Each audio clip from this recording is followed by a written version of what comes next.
Welcome to Bardfest, Indy's Shakespeare Festival. I'm Matthew Sosi with WFYI Radio, and tonight we are pleased to present William Shakespeare's The Merry Wives of Windsor, directed by Mr. Jeff Bick. The performance is presented in 2 acts, each lasting approximately 60 minutes. There will be a 15-minute intermission. Please take a moment to locate exits that you may use if needed. The restroom is near the entrance of the theater. Please turn off all cell phones and noise-making devices. The taking of photography or video during the performances is prohibited. The show is one of several productions we're offering this year. To learn more about other productions, please visit our website at indybardfest.com. Bardfest would like to thank our patrons for making tonight's performance possible, particularly Indy Politics and Mr. Abdul-Hakim Shabazz, whose generosity makes the festival possible. Welcome! The show will begin in a moment.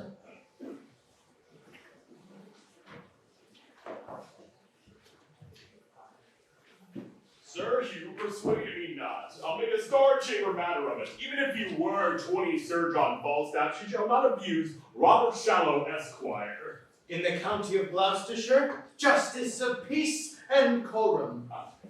Yes, Cousin Slender, and Customorum. Aye, and Ratolorum too, and a gentleman born Master Parsons, who writes himself Armigero on any bill, quittance, warrant, or obligation. Armigero. Aye, that I have and would do any time these 300 years. All his successors before him have done it, and all his ancestors after him may. Oh, my life, if I were young again, the sword would end it. It is better that Princess a sword and end it. There is also another device in my brain which peradventure brings good discretions with it. There is Anne Page, which is daughter to Master George Page, which is pretty virginity. Mistress Anne Page? She has blonde hair and speaks small like a woman. It is that very person all aware, just as you would desire. And 700 pounds of money and gold and silver is her grandchild upon his deathbed, God delivered to a joyful resurrection. A gift when she is able to overtake 17 years old. It were a good motion if we were to leave our pribbles and prattles and desire a marriage between Master Abraham and Mistress Anne Page. I know the young gentlewoman. She has good gifts. 700 pounds of possibilities is good gifts. Well, let us see, honest Master Page. Is Falstaff there? Shall I tell a lie? I do despise a lie, because I despise one that is false or one that is not true. The knight Sir John is there, and I beseech you be ruled by your well-willers. I will beat the daughter of Master Page. What ho, God bless your house here. Who's there? Here is God's blessing, and your friend, and Justice Shallow, and here young Master Slender, that peradventure shall tell you another tale of matters grow to your likings. I'm glad to see your worships well. I want to thank you for my venison, Master Shallow. Master Page, I'm glad to see you. Much good do it, your good heart. I wish your venison better was ill-killed. How about good Mistress Page? As always, I thank you with my heart. Loud my heart. Sir, I thank you. Sir, I thank you. Yeah or no, I do. I'm glad to see you, good Master Slender. Is John Falstaff here? Sir, he is within. But I'd like to do you a good office between you. It spoke as Christians ought to speak. He hath wronged me, Master Page. Sir, he doth in some sort confess it. If it be confessed, it is not redressed. Is it not so, Master Page? He hath wronged me. Indeed he hath, and a word he hath. Believe me, Robert Shallow, Esquire, saith it. He is wrong. Here comes Sir John.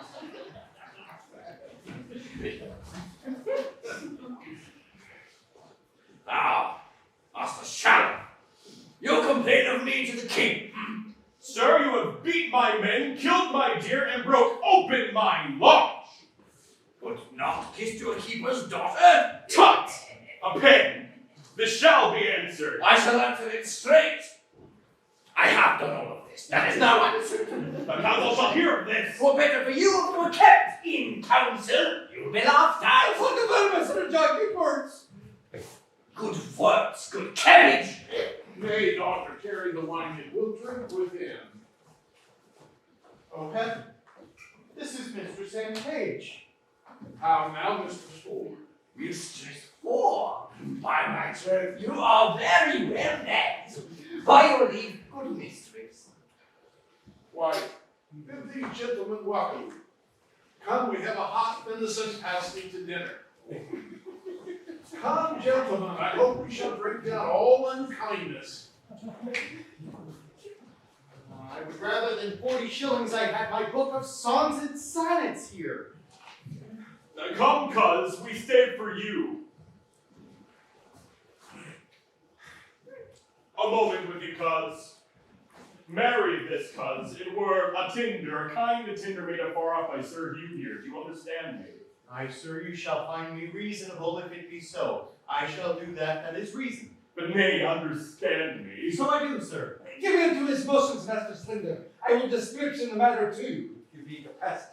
Nay, I will do as my cousin Shallow says, I pray you pardon me. He is a justice of peace in his country, simple though I stand here. But that's not the question. The question is concerning your marriage. Aye, there's the point. The marriage isn't the very point of it to Mr. Zen Page. Why, if it be so, I will marry her upon any reasonable demands.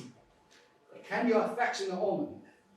Let us command the know of your mouth or of your lips, for divers philosophers hold that lips is partial of the mouth. Therefore, precisely, can you carry goodwill to the maid? Cousin Abraham Slender, can you love her? Ah, I can do a greater thing than that upon your request, cousin. In any reason. Nay, cuz, conceive me, good cause. What I do is to pleasure you. Can you marry the maid? I will marry her, sir, at your request. But if there be no great love in the beginning, why, heaven may decrease it upon better acquaintance.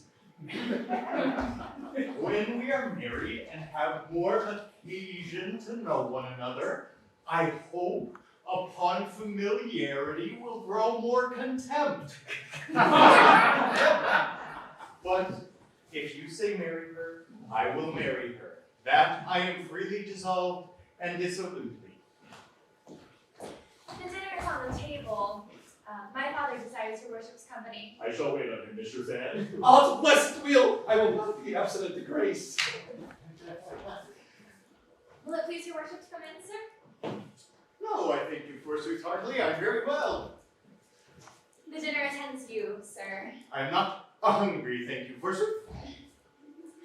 I may not go in without your worship. They will not sit until you come. Your faith? I'll eat nothing. I thank you as much as though I did. I pray you, sir. Walk in. Oh, I'd rather walk here. You see, I bruised my shin the other day while playing at sword and dagger with the master of fence. 3 guineas for a dish of stewed prunes, and by my troth, I cannot abide the smell of hot meat since.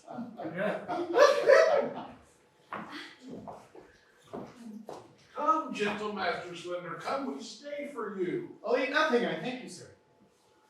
By cock and pie, sir, you shall not choose. Come, come. I pray you, lead the way. Come on, sir. Mr. Zan, yourself shall go first. Not I, sir. I pray you keep on. I'll rather be unmannerly than troublesome. You do yourself wrong indeed. La!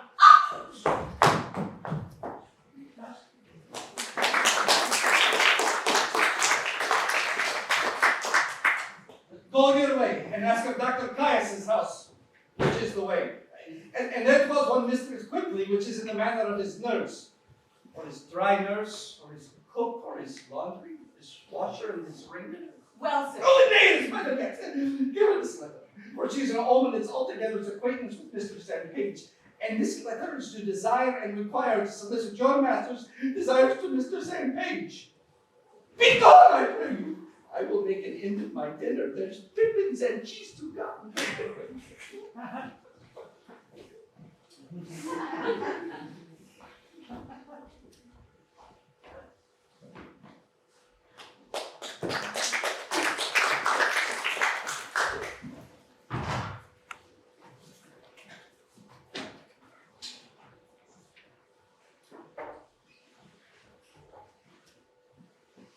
Well, sirs, I which of you know Ford of this town? I ken the white, he's of substance good.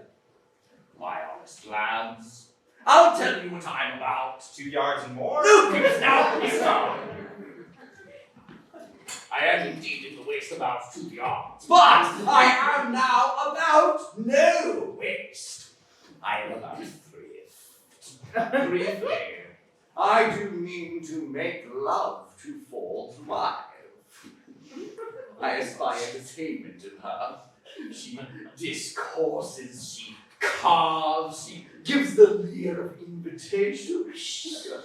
I can construe the action of her familiar style and the hardest voice of her behavior. To be English rightly is, I am Sir John Falstaff.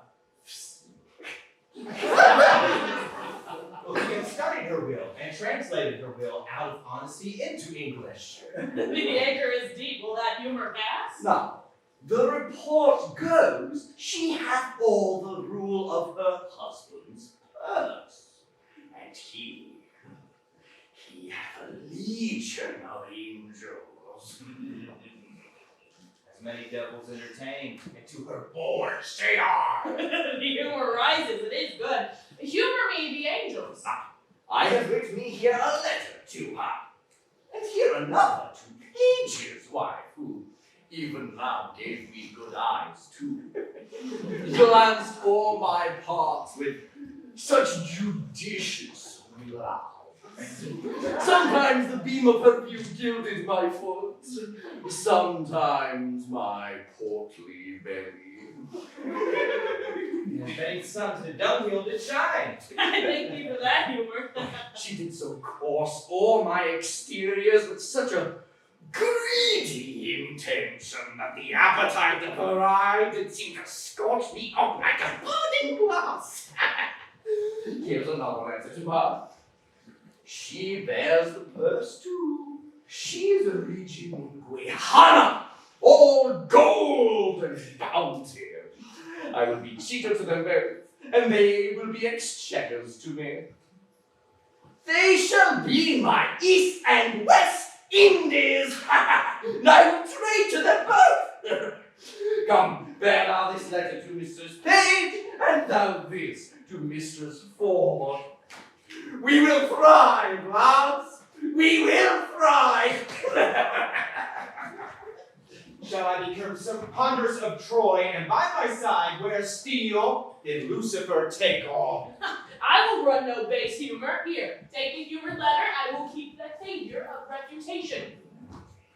Dulcia, bear thou these letters tightly. Sail like my pinnace through these golden shores.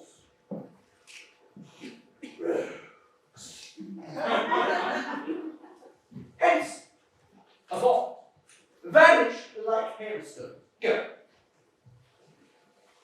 Trudge! Port away the hawk! Seek shelter! Pack! Falstaff will learn the humor of the age. French thrift, you rogues! Myself and skirted page!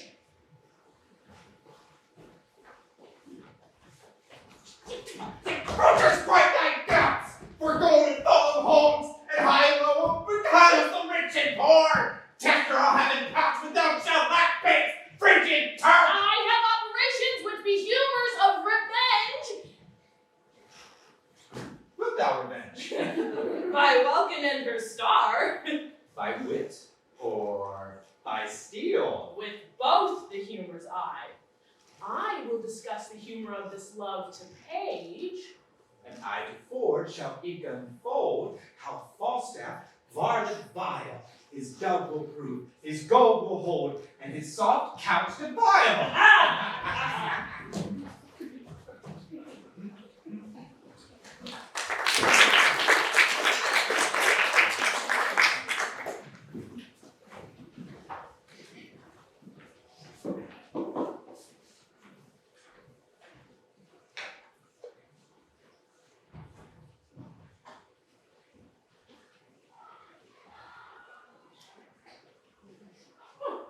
Well, heaven sing and Page no worse fortune. I'll do what I can for Master Slender. Oh, Anne is a good girl, and I wish... Oh, Alice! Here comes my master! Oh! We shall all be sent! Run in here! Go to this closet! You will not stay long! And down, What is your say? I do not like these toys. Pray you go and fetch me from what closet and what here that. A box. A green box. Do intend what I speak? A green box. Forsooth, I'll fetch you. I am glad he went not himself. If he had found the young maid, he would have been horrid mad. Ma foi, il fa for show. Je me cry à la cour. La grande affaire. Is it this, sir? Oui. Mettez le out on pocket. Dépêche, quickly. By my throat, I tarry too long. Oh, it's me. Péjoulet. There's some pads in my closet. If I the young maid here and be mad. Diable! Diable! What is in my closet? Villain! Laurent! Oh, I beseech you, be not so phlegmatic. Hear the truth of it. She came of an errand to me for Parson Hugh. Well, I, forsooth, to desire that at peace in your tongue, speak in your tale. to desire that this honest gentlewoman, your maid, would put in a good word with Mistress and Page for Master Slender. In the way of marriage. This is all indeed luck, but I'll here put my finger in the fire and need not. Sir, you send a you. Quickly, batter me some pepper. Tarry you a little while.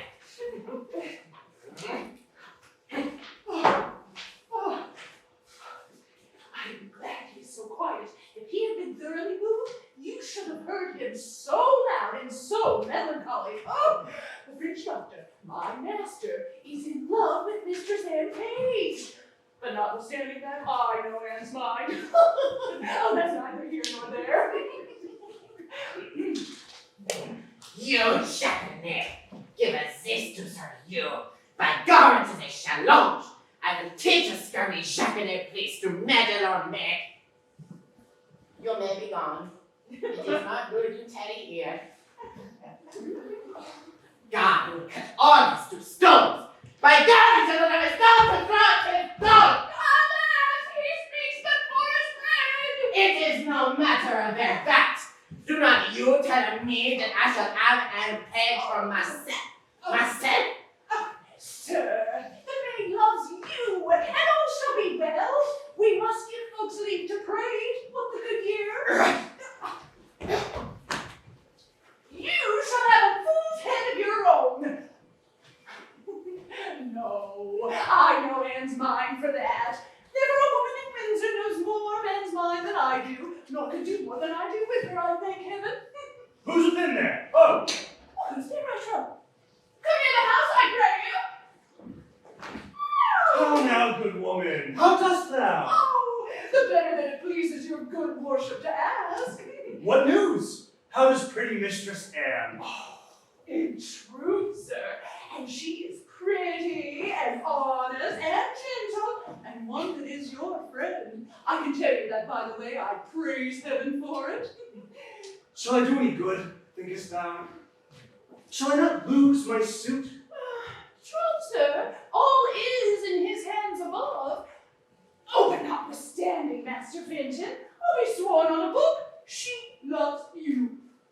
Well, I shall see her today. Hold, there's money for thee. If thou seest her before me, command me. Will I? Oh, in faith that we will. Very well, I am in great haste now. Farewell to your worship. Oh, truly an honest gentleman. But Ed loves him not, for I know Anne's mind as well as another does. And upon it, what have I forgot?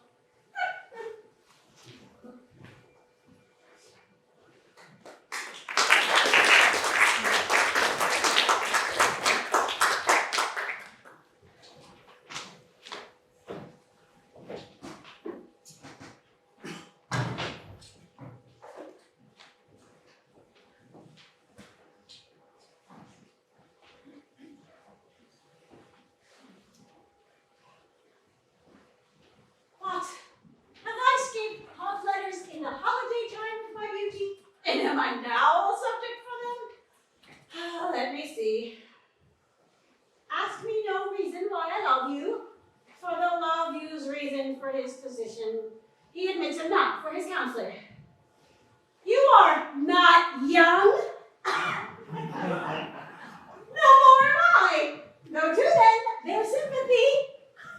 You are married, so am I. Ha ha! Then there's more sympathy. You love sack, and so do I.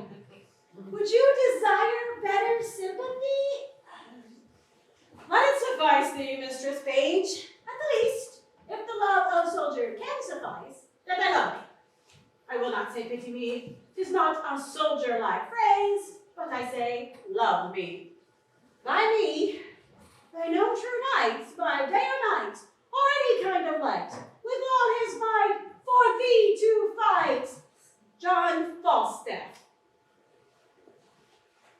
What a helmet of jewelry is this? Oh, wicked world! One that is well nigh worn to pieces with age, to show himself a younger lot. What an unweighed behavior has this Flemish drunkard picked out of my conversation, that he dares in this manner assay me. Why, he hath not been thrice in my company. What should I say to him? I was then frugal of my mirth. Heaven forgive me. Why, I will put a bill in the Parliament for the putting down of men. How shall I be revenged on him? Or revenged I will be, as sure as his guts are made of puddings. Oh, Mistress Page, trust me, I was going to your house. Trust me, I was coming to you. You look very ill. Nay, I'll never believe it. I have to show to the contrary. Faith, but you do in my mind. Well, I do then, yet I say I could show you to the contrary. Mistress Page, give me some counsel. What's the matter, woman? Oh, woman, if it were not for one trifling respect, I could come to such honor. Hang the trifle, woman. Take the honor. What is it? Dispense with trifles? What is it? If I could but go to hell for one eternal moment or so, I could be knighted. What? Thou liest, Sir Alice Ford. These knights will hack, and so thou should not open the article of thy gentry. We burn daylight. Here, read. Read, to see how I might be meted. Oh, I shall think the worst of fat men, as long as I have not made difference in men's liking. And yet he would not swear, praised women's modesty, and gave such orderly and well-behaved reproofs to all uncomeliness that I would have sworn that his disposition would have gone to the truth of his words. But they no more adhere and keep place together than the 100 psalms to the tune of Greensleeves. What tempest I shroud through this whale with so many tons of oil in his building ashore at Windsor? Oh, shall I be revenged on him? I think it would be best to entertain him with hope, till the wicked fire of his lust melted in his own grease. Did you ever hear the like? Letter for letter, but that the name of Page and Ford differs. To thy great comfort in this mystery of ill opinions, here's the twin brother of thy letter. Let thine inherit first, for I protest mine never shall. Warrant he hath 1,000 of these letters, writ with blank space for different names. Sure, more, and these are of the second edition. He will print them out of doubt, for he cares not what he puts into the press, what he would put us to. I'd rather be a giantess than lie under an Hellion. Well, I will find you 20 lascivious turtles ere one chaste man. These are the very same. The very hand, the very words. What doth he think of us? Nay, I know not. It almost makes me ready to wrangle with my own honesty. I'll entertain myself like one I am not acquainted with all. For sure. Unless he knows some strain in me that I know not myself. You never boarded me in this yachting. Boarding, call you it. I'll be sure to keep him above deck. Oh. So will I. If he come under my hatches, I'll never to see again. Let's be revenged on him. Let's appoint him a meeting. Give him a show of comfort in his suit. And leave him on with a fine baited delay till he hath pawned his horses to my house for the garter. Nay, I will consent to any act of villainy against him that may not sully the showiness of our honesty. That my husband saw this though, it would give eternal food to his jealousy. But look where he comes, and my good man too. He's as far from jealousy as I am from giving him cause. And that, I hope, is an unmeasurable distance. You are the happier woman. Let's consult together against this greasy nut. Come here. Well, I hope it be not so. I hope is a curdled dog in some affairs. Sir John affects thy wife. Sir, my wife is not young. He woos both the young and old, the high and low, rich and poor, one after another. He loves the Gallimaufry for her pen Love my wife. with liver burning hot. Prevent or go thou like Sir Actian, he with Ringwood at thy heels. Oh, odious is the name. What name, sir? The horn, I say. Farewell. Take heed, keep open eye, for thieves do foot by night. Take heed, ere summer comes and cuckoo birds do sing. Away, Sir Corporal Neville. Believe it, page, he speaks sense. I will be patient. I will find out this.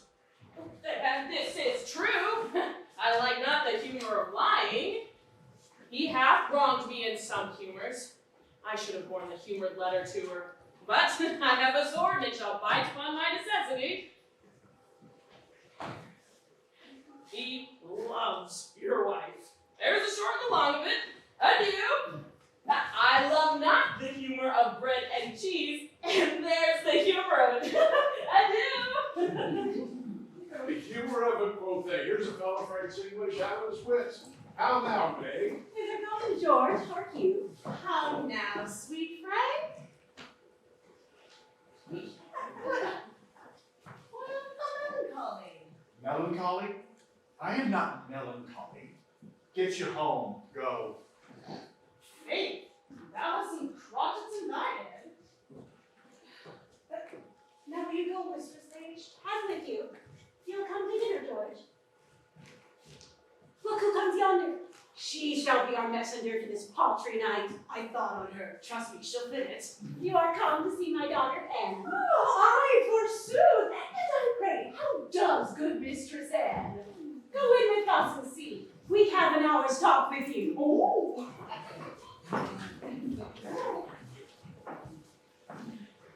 How now, Master Ford? You heard what this knave told me, did you not? Yes, and you heard what the other told me. Do you think there's any truth in them? Hang 'em, slaves. Those that accuse him of these intents towards our wives are a yoke of his discarded men. Very rogues now they be out of service. Were they Falstaff's men? Married, were they? Oh, I liked it never the better for that. Does he lie at the garter? Aye, married, does he? He intend this voyage toward my wife. I would turn her loose to him. And what he gets of her more than sharp words, let it lie on my head.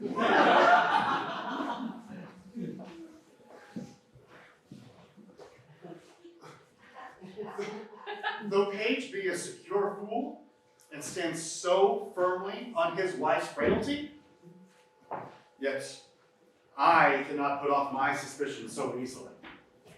She was in his company at Page's house, and what they made there, I know not. Well, I will look further into it. and I have a disguise to sound Falstaff. If I find her honest, I lose not my labors. If she prove otherwise, 'tis labors well bestowed.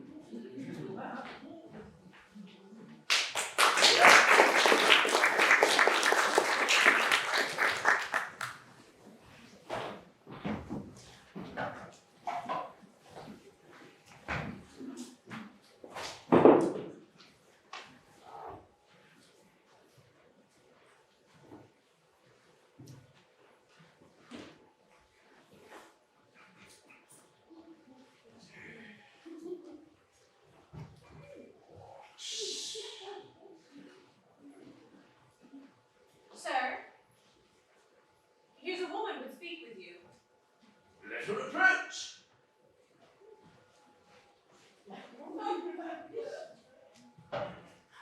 Give your worship good morrow. Morrow, good wife. Not so, and please your worship. Good maid, then? I'll be sworn, as my mother was, the first hour I was born.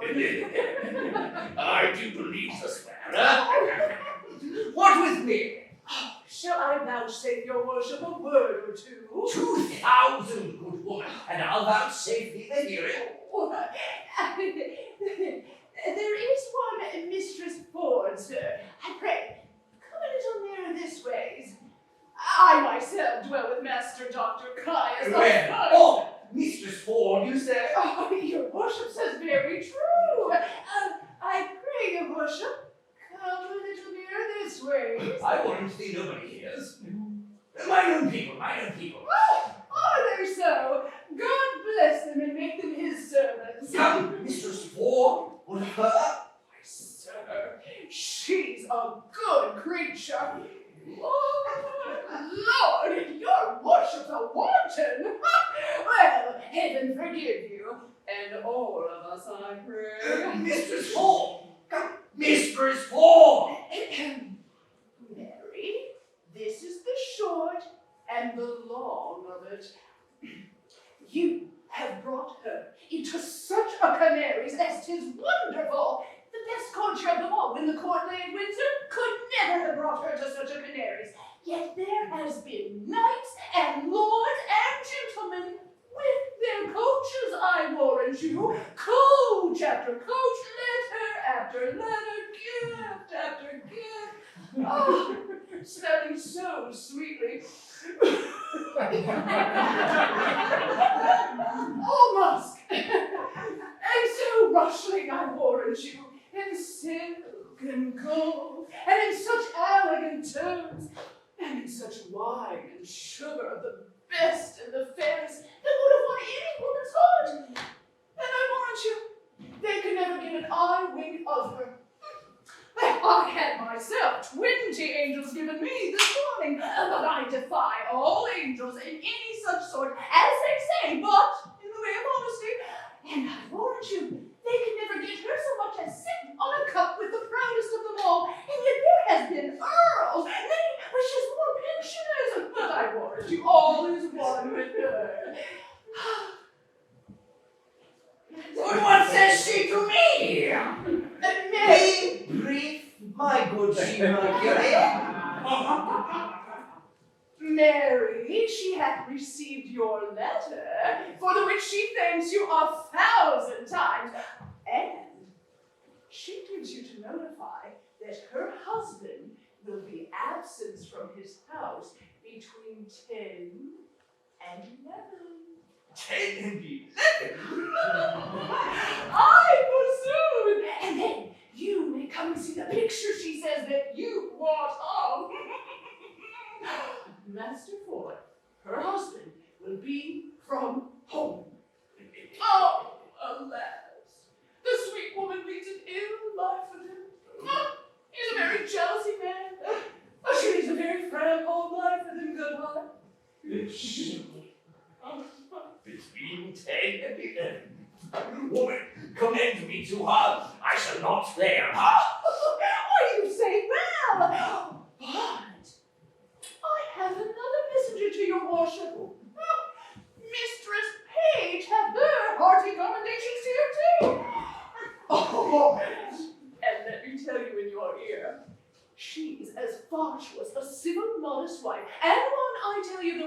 miss you morning nor evening prayer, as any is in Windsor, whoe'er be the other. And she bade me tell your worship that her husband is seldom from home. Oh, but she hopes there will come a time. Oh, I never knew a woman so dote upon a man. Surely, I think you have charms. Oh, yes, it's Not I assure thee. Setting my good parts aside, I have no other charm. blessing on your heart for it. Oh, tell me this. Has Ford's wife and Page's wife acquainted one another how they love me? Oh, that were a jest indeed. Oh, they have not so little grace, I hope. Oh, that were a trick indeed. But Mistress Page would desire you to send her your little page. Well, I will. Annie, but do so.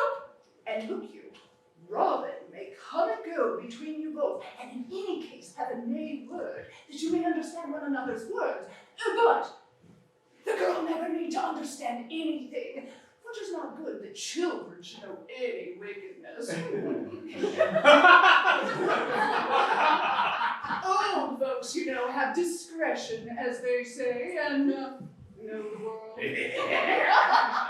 Fair well, commend me to them both. Oh, here is my purse. I am yet thy debtor. Go along with this woman.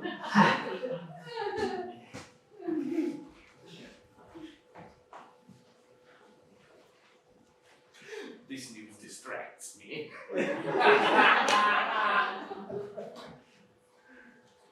Bless you, sir. And you, sir? Will you speak with me? I make bold to press with so little preparation upon you. You are welcome. What's your will? I am a gentleman that have spent much. My name is Brooke. Good Master Brooke. I desire more acquaintance with you. Now, Sir John, I sue for yours. Oh, not to charge you. For I must let you understand I consider myself in better plight for a lender than you are. There's something of which hath emboldened me to this unseasoned intrusion. But they say, if money go before, all ways do lie open. There is a gentlewoman in this town. Her husband's name is Forward. Well, sir. I have long loved her, and I do protest to you, bestowed much on her, followed her with doting observances, not only bought many presents to give to her, but have given largely to many to know what she would have given. Briefly, I have pursued her as love hath pursued me, which shall be as the wing of all occasions. But whatsoever I have merited,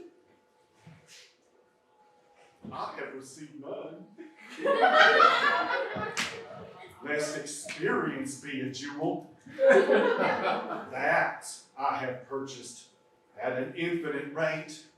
And it hath taught me to say thus: love like a shadow flies when substance love pursues, pursuing that flies, and flying what pursues. Have you received no promise of satisfaction at her hands? Never. Have you been pursuing her to such a purpose? Never. Of what quality was your love then? Like a fair house built on another man's ground, so that I have lost my edifice, mistaking the place where I erected it.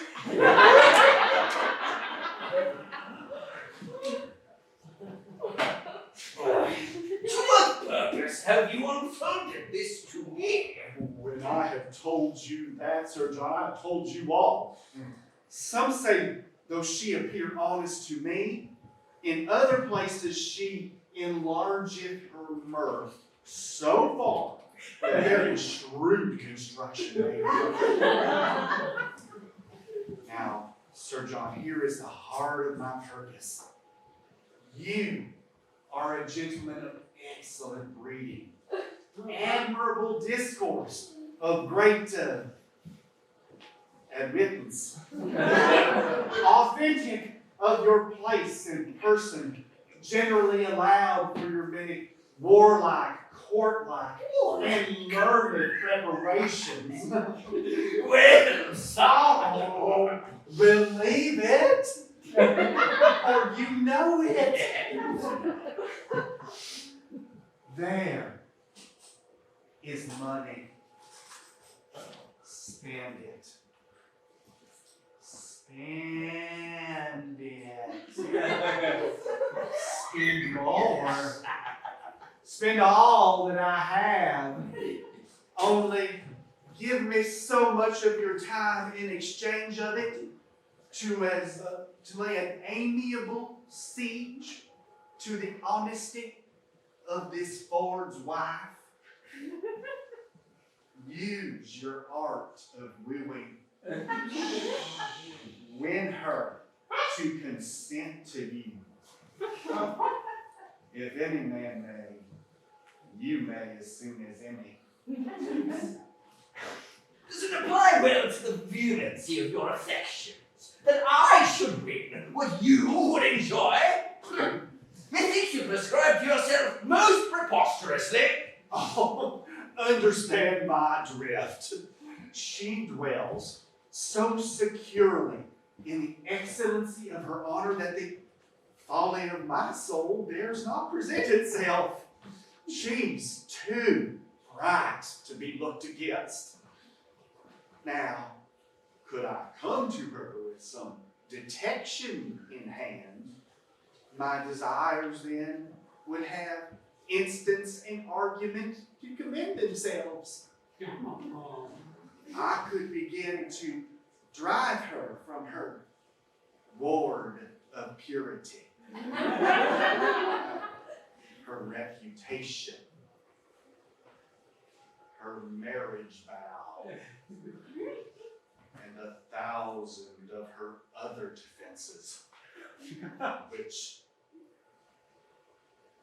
now are too strongly embattled against me.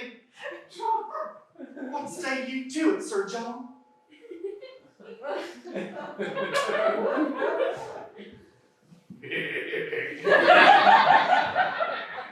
Master Brooke, I shall first take hold of your money. Next, give me your hand. And last, as I am a gentleman, you shall, if you will, enjoy Ford's life. Want no money, Sir John, you shall want none. Want no Mistress Ford, Master Brooke, you shall want none. I shall be with her, I may tell you, by her own appointment. Huh? Even as you came in, her assistant or go-between departed from me. I tell you, I shall be with her between 10 and 11. For at that time the rascal jealousy knave, her husband, shall be forth. Come you soon to me at night. You shall know how I speed. I am blessed in your acquaintance. Know you, Ford, sir? Hanging, poor cuddly knave, I know it not. Oh, I would you knew Ford, sir, so you might avoid him if you saw him. Hanging, mechanical salt butter rogue! I shall stare him out of his wits. I shall awe him with my cudgel. It shall hang like a meteor over the couple's horns. Come soon to me at night.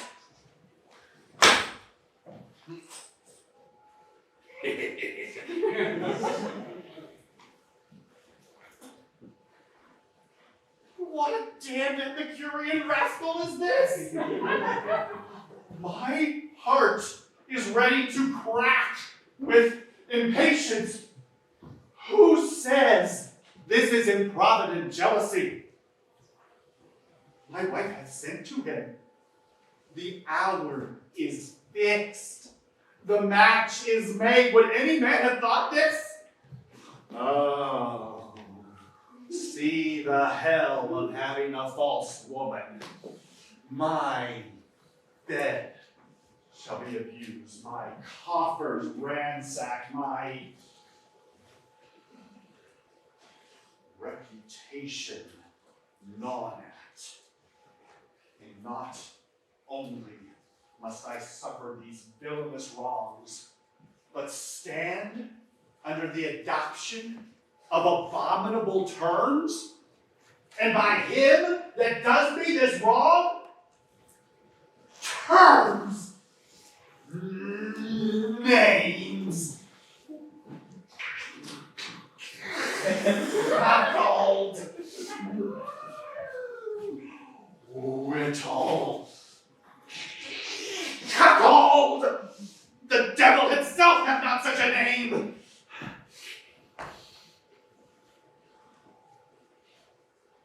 Page is an ass. A secure ass. He will trust his wife. He will not be jealous. Well, I'd rather trust a Fleming with my butter, Parson Hugh the Welshman with my cheese, an Irishman with my aqua vitae bottle, or a thief to walk my ambling gelding than my wife with herself. God be praised for my jealousy.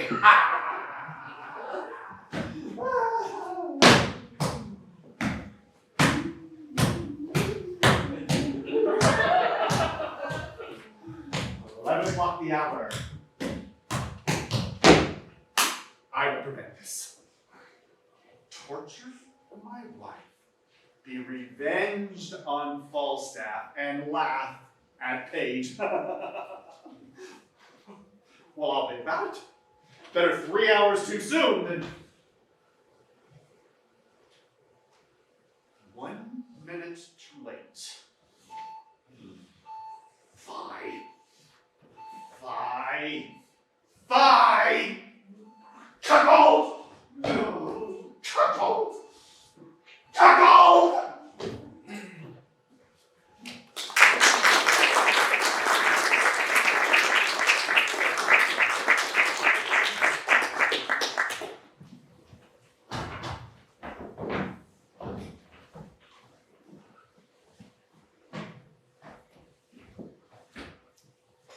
Nay, keep your way, Mr. Gallant. You are wont to be a follower, but now you are a leader. Whether had you rather lead mine eyes, or I your master's heels? I had rather, forsooth, go before you like a man, than follow him like a dwarf. Oh, you are a flattering boy. Now I see you'll be a courtier. Oh, well met, Mistress Page. Whither go thou? Truly, sir, to see your wife. Is she at home? Aye, and as idle as she may hang together for want of company. I think if your husbands were dead, you two would marry. Be sure of that. 2 other husbands. Oh, where had you this pretty weathercock? I could not tell what the dickens his name is my husband had her on. What do you call your knight's name, sirrah? Sir John Falstaff. Sir John Falstaff. I can never hit on his name. There is such a league between my good man and he. Is your wife at home indeed? Indeed she is. By your leave, sir. I am sick till I see her. Hath Page any brains? Hath he any eyes? Hath he any thinking? Sure, they sleep. He hath no use for them. He pieces out his wife's inclination. He gives her folly, motion, and advantage. And now she goes to my wife and Falstaff's page with her? Oh, good plot. They are laid, and our revolted wives share damnation together. Well, I will take him. Then torture my wife. Pluck the borrowed veil of modesty off the so-seeming mistress page. Divulge page himself for a secure and willful actaeon. And to these violent proceedings, all my neighbors will cry, hey! Trust me, a good knot. I have good cheer at home. I pray you all come with me. I must excuse myself, Master, for... And so must I, sir. We have appointed to dine with Mistress Anne, and I would not break with her for more money than I'll speak of. We have made a match between my cousin Slender here and Anne Page, and tonight we shall have our answer. I hope I have your goodwill, Father Page. You have, Master Slender, I stand for you wholly. But my wife, Master Doctor, is for you altogether.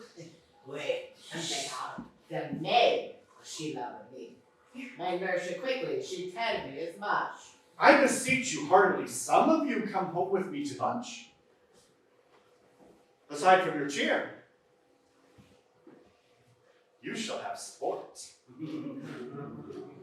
I will show you a monster. Good Master Doctor, you shall come. So shall you, Master Page. And you, Sir Hugh. Well, fare thee well, we shall have the freer wooing at Master Page's. Gentles, will you go? I was going to see this monks now.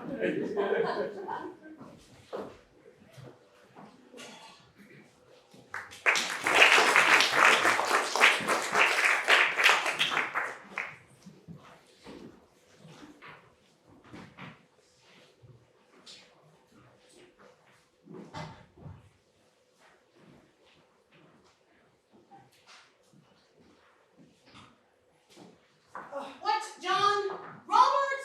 Mary, quickly! The book is ready! Oh, here. Here, set it here.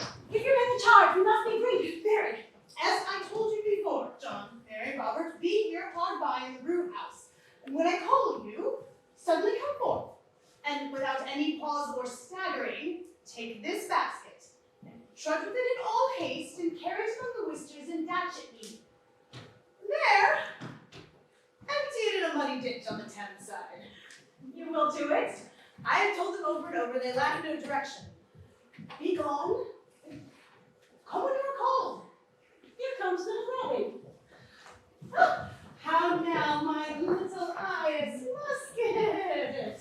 What's news with you? My master, Sir John, is come in at your back door, Mistress Page, and requests your company. You little Jacqueline, have you been true to us? Aye, I'll be sworn. My master knows not of your being here, and he hath threatened to put me into everlasting liberty if I were to tell you of it. For he swears he will turn me away. Thou art a good page. This secrecy of thine shall be a tailor to thee, and shall make thee a new doublet and hose. I'll go hide me. Do so. Go tell my master I am alone.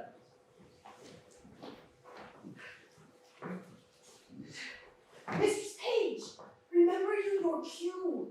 I warn thee, if I do not act it, hiss me. Don't do that. We'll teach this unwholesome humidity, this gross watery pumpkin. We'll teach him to know turtles from jays.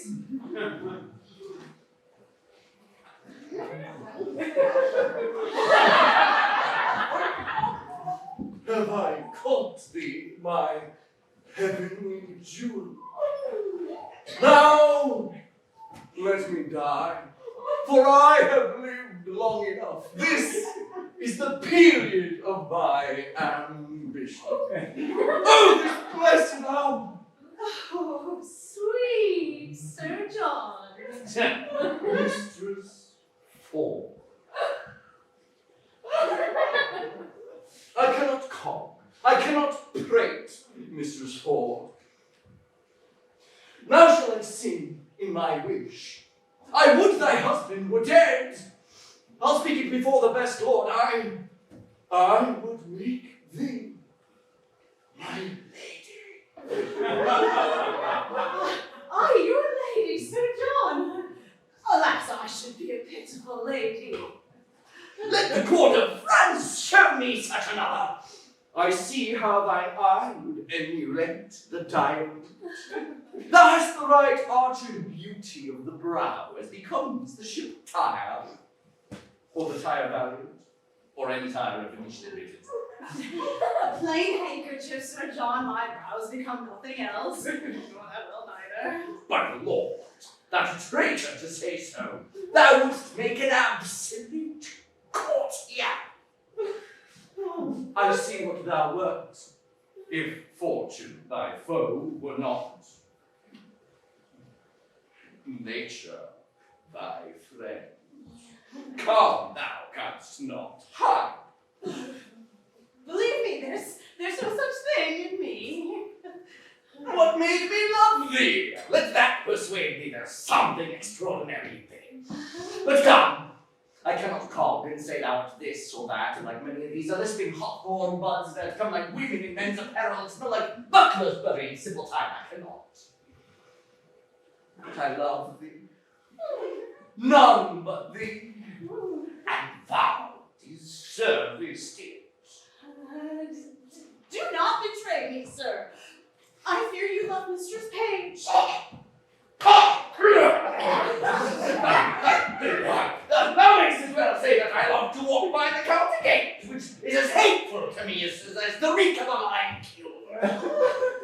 Well, heaven knows how I love you, and you shall one day find it. Keep in that mind, I'll deserve it. Nay, say so you do, else I could not be in that mind. Mrs. Ford! Mrs. Ford! Mrs. Page is at the door, sweating and blowing and looking wildly. And would be presently. She shall not see me! I will ensconce me behind the arras. Pray do so, she's a very tattling woman.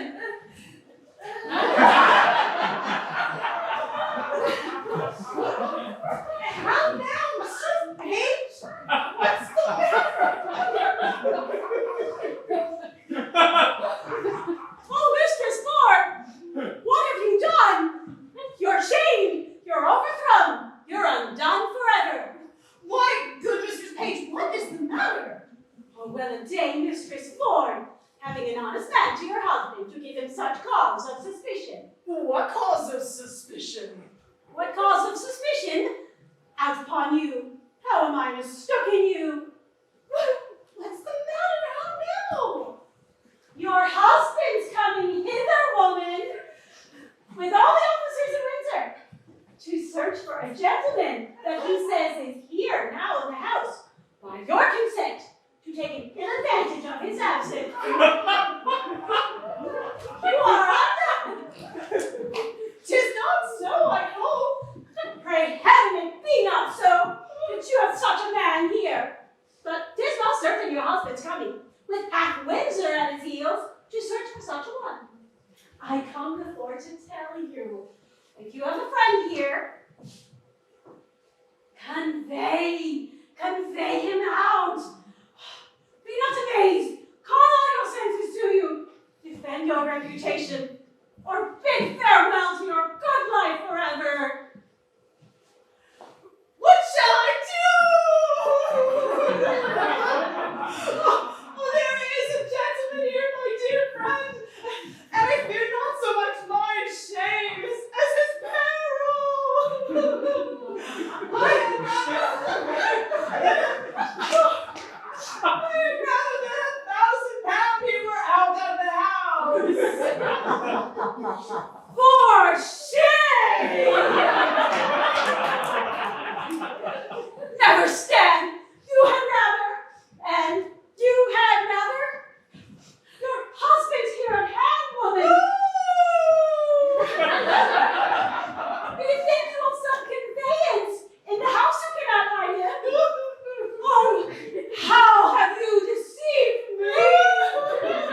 I'll never. Oh!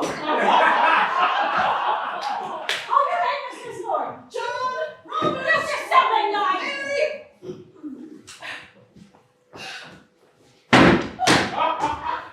Quickly, make these clothes. Quickly, carry them to the laundress and touch me. Please come here. If I find not what I seek, then just let me feed your sport. I will disturb it. Tell me now, who goes here? Whither you bear this? To the laundress, forsooth. What? What have you to do whether they bear it? You were best meddle with butt washing. Buck. I would I could wash myself of the buck. Buck! Buck! Buck! Ah! Buck! I warrant you, buck! And of the season too it shall appear.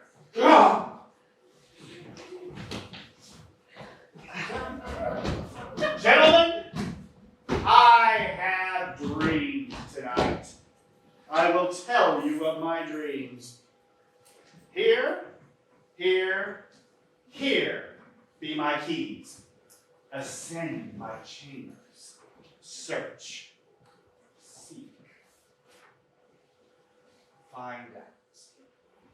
I warrant will unkennel the box. Let me stop this way first.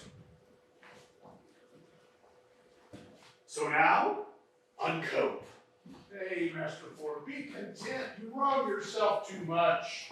True, Master Page. Up, gentlemen! You shall have sport anon. Follow me, gentlemen!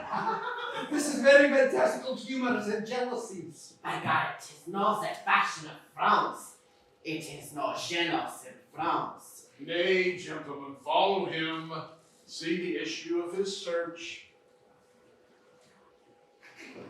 Is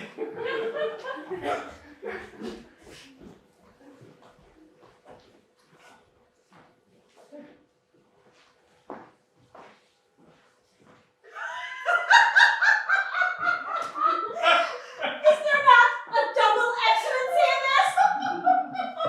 Oh, I know nothing pleases me better than my husband is deceived or Sir John. What a taking was he in when your husband asked who was in the basket? I am afraid he will have need of washing. Oh! So throwing him in the water will do him a benefit. Hang you, dishonest rascal. I mean, all of the same string were in the same distress. I think my husband had some special suspicion of Falstaff being here. I've never seen him so gross in his jealousy till now.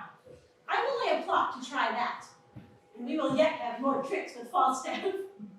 His dissolute disease will scarce obey this medicine. Shall we send that foolish carrying mistress quickly to him? Excuse his throwing into the water.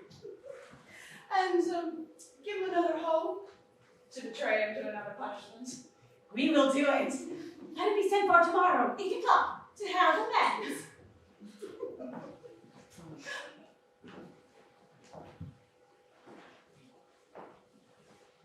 I could not find him.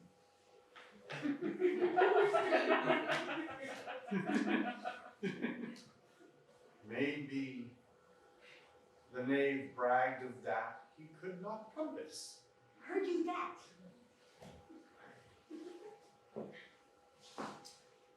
You use me well, do you, Master Ford? I do. Heaven make you better than your thoughts. Amen. You do yourself mighty wrong, Master Ford. I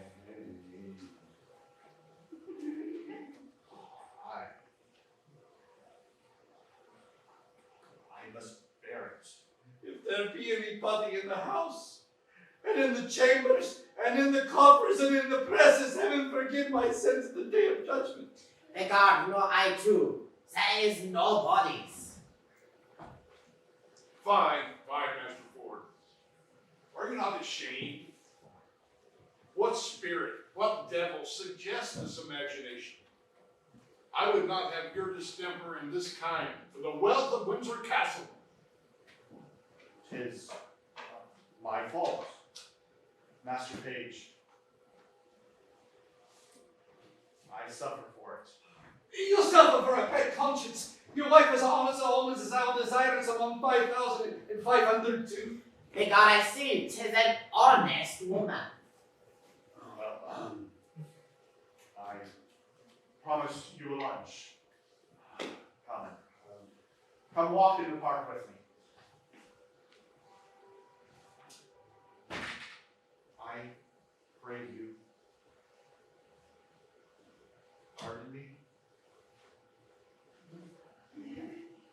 I will hereafter make known to you why I have done all of this.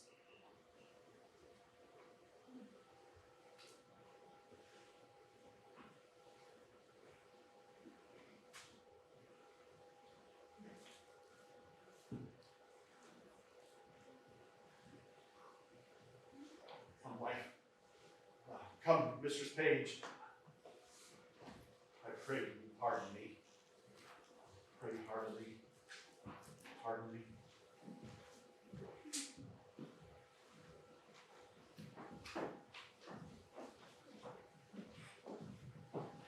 Let's go in, gentlemen. But trust me, we will mock him. I do invite you to breakfast to my house tomorrow. After we'll go birding together. I have a fine hawk for the bush.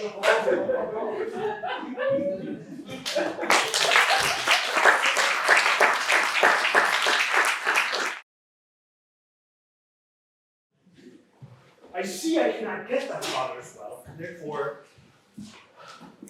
no more turning to him, sweetheart. Alas, how then? Why, thou must be thyself. He doth protest I am too great of birth, and that my state being galled with my expense, that I seek to heal it only by his wealth. Besides these other bars he lays before me, my riots past, my wild societies, and tells me 'tis a thing impossible I should love you as a property. Maybe he tells you true. No! Heaven so speed me, my time to come. Albeit, I will admit thy father's wealth was the first motive that it would be, and yet, wooing thee. I have found thee to be of more value than stamps in gold or sums in sealed bags. 'Tis the very riches of thyself that I am in. Gentle Master Benton, yet seek my father's love. Still seek it, sir. If opportunity and humble suit cannot attain it, why, hearken. Break their talk, Mistress Quigley. My kinsman shall speak for himself.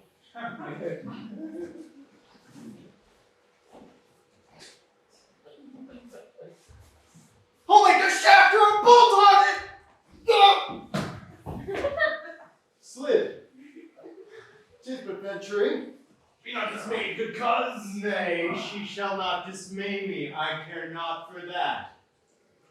But that I am feared. Harkee! Master Slender would speak a word with you. I come to him.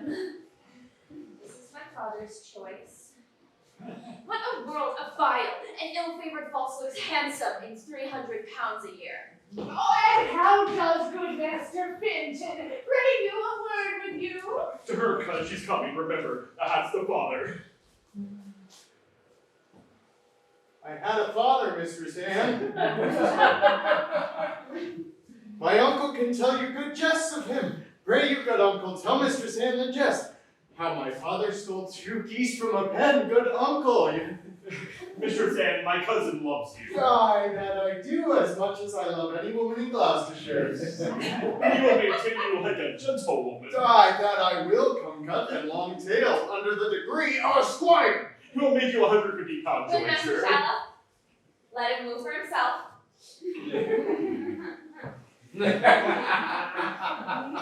Now, Master Slender.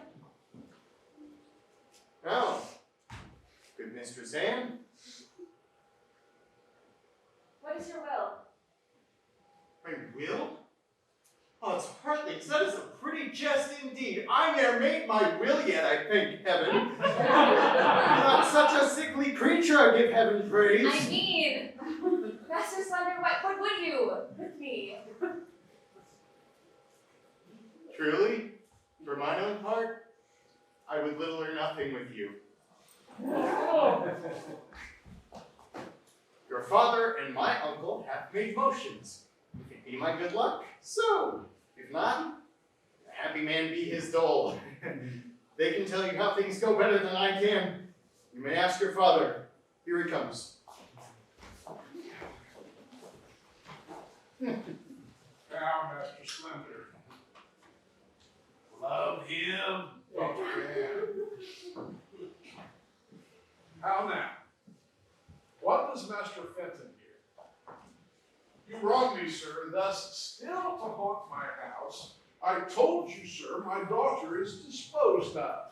Nay, Master Page, be not Go, impatient. Master Fenton, come not to my child. She is no match for you. Sir, will you hear me? No! Good Master Fenton.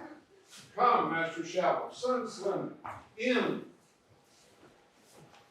Knowing my mind, you wrong me, Master Fenton. Speak to Mistress Page.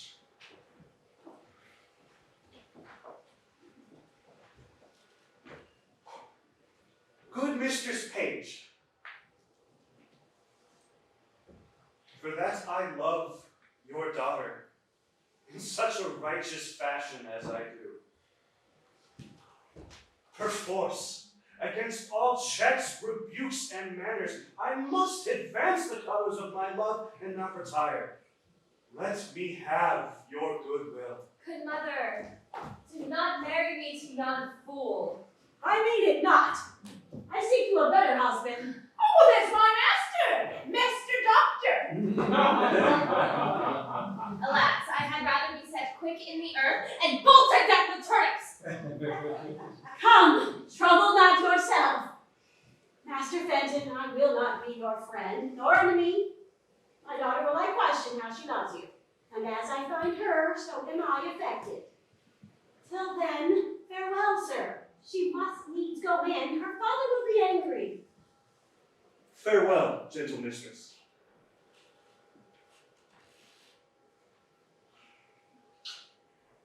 Farewell, man.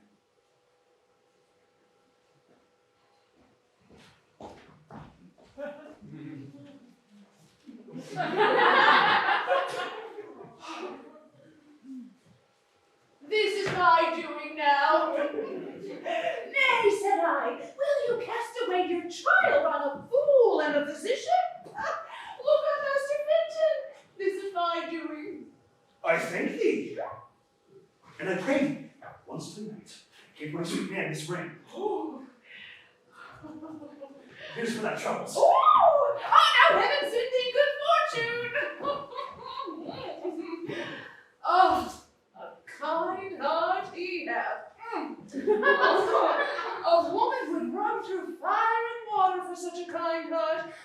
But yet, I would my master had Mistress Anne, or I would Master Slender had her, or in sooth, I would Master Fenton had her. I will do what I can for them all three, for so I have promised, and I'll be as good as my word. But especially for Master Fenton. Well, I must have another errand to Sir John Falstaff for my two mistresses. What a beast am I to slacken.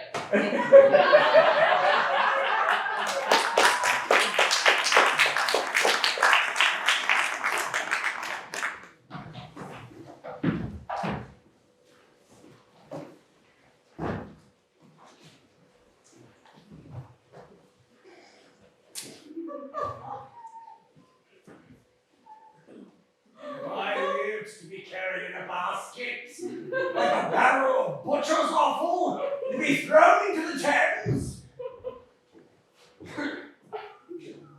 Well, if I ever surface such a trick again, I'll have my brains taken out and buttered and give them to a dog for a New Year's gift. The rogues smited me into the river with as little regard as they would have drowned a blind bitch's puppies, 15 in the litter. You can see by my size, I have a kind of alacrity in sinking. If the bottom were as deep as hell, I should down. I had drowned if the shore were not shelving and shallow, a death which I abhor. For the water swells a man. What a thing should I have been when I've been swelled? I should have been a mountain of mommy.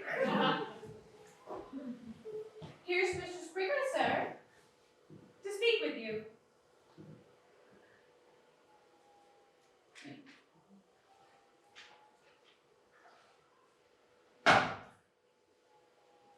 Call her in. Come in, woman. How now? Oh, Mary, sir, I come to your worship from Mistress Ford. Mistress Ford. I've had Ford enough. I was thrown into the Ford. I've had my belly full of Ford. Alas, the day! Good heart, it was not her fault. Oh, she does so take on with her men, and they mistook their erection. How did I mind to build upon a foolish woman's promise? Well, she laments her for it. Oh, that it would yearn your heart to see it. Her husband was this morning a birdie. She desired you henceforth to come to her between 8 and 9. I must carry her word quickly. She'll make you amends, I warrant you. Well, I will visit her. Tell her so, and bid her think on what a man is. Let her consider his frailty, and then judge of my merit. Oh. I will tell her. Do so. Between 9 and 10, says how? 8 and 9, sir. Well, be gone. I'll not miss her. Peace be with you, sir.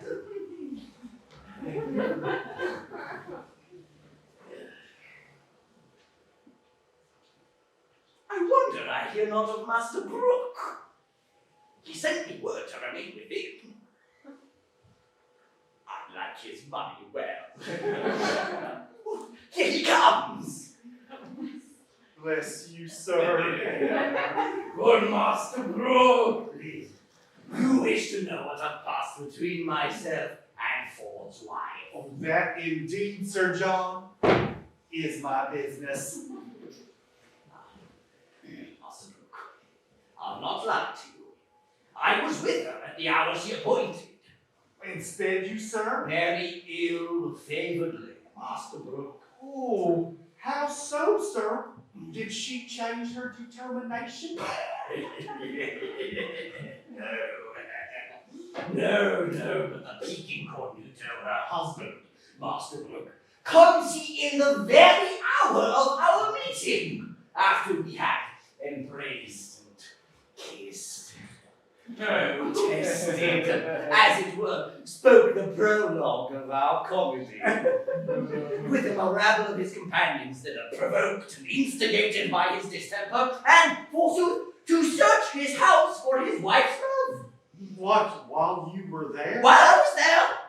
And did he search for you and could not find you? You shall hear. As good luck would have it, comes in one Mistress Page, gives intelligence of Ford's approach, and in her invention and Ford's wife's distraction, they conveyed me into a buck basket.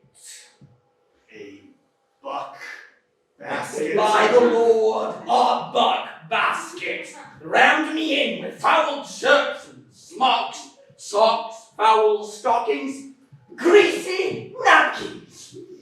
There, Master Brooke, there was the rankest compound of villainous smell that ever offended nostril. How long lay you there, sir? you shall hear what I have suffered to bring this woman to evil for your good. Being thus crammed in the basket, a couple of Ford's knaves, his hinds, were summoned forth by their mistress to carry me in the name of foul blows to Datchet Lane. They took me in the basket, met the rascally, jealous knave, their master, at the door. I quaked for fear, lest the rascal should search the basket, but fate ordaining he should be a cuckold held his hand. Well, off went he for a search, and away went I for foul clothes. Mark the sequel. Master Brooke, I suffered the pangs of 3 several deaths. The first, an intolerable fright to be discovered with a jealous, rotting bellwether. Next, to be compassed like a good bilbo in the circumference of a peck, hilts to point, heel to head, and then to be stopped in like a strong distillation with stinking clothes, fretting in their own grease. You think of that. A man of my kidney that is as subject to heat as butter, a man of continual dissolution and thorn. It is a miracle to escape suffocation. And then, in the height of this bath, when I was more than half stewed in grease like a Dutch dish, to be thrown into the Thames and cooled, piping hot in that surge like a horseshoe. Think of that. Hissing hot. Think of that, Master Blue. Oh, in good sadness, sir. I am sorry for my sake. You have suffered all this. My suit now then is desperate. You'll undertake her no more.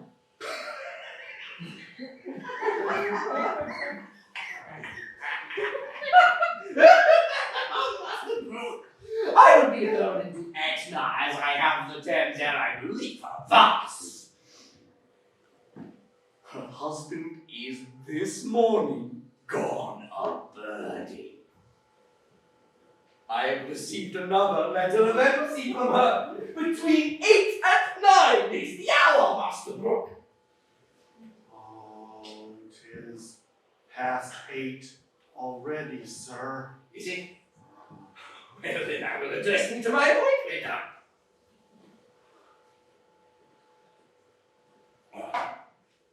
Come to me at your convenient leisure.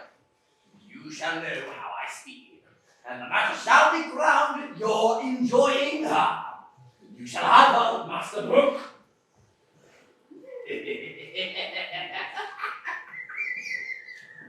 Master Brooke! You shall cuckold Ford!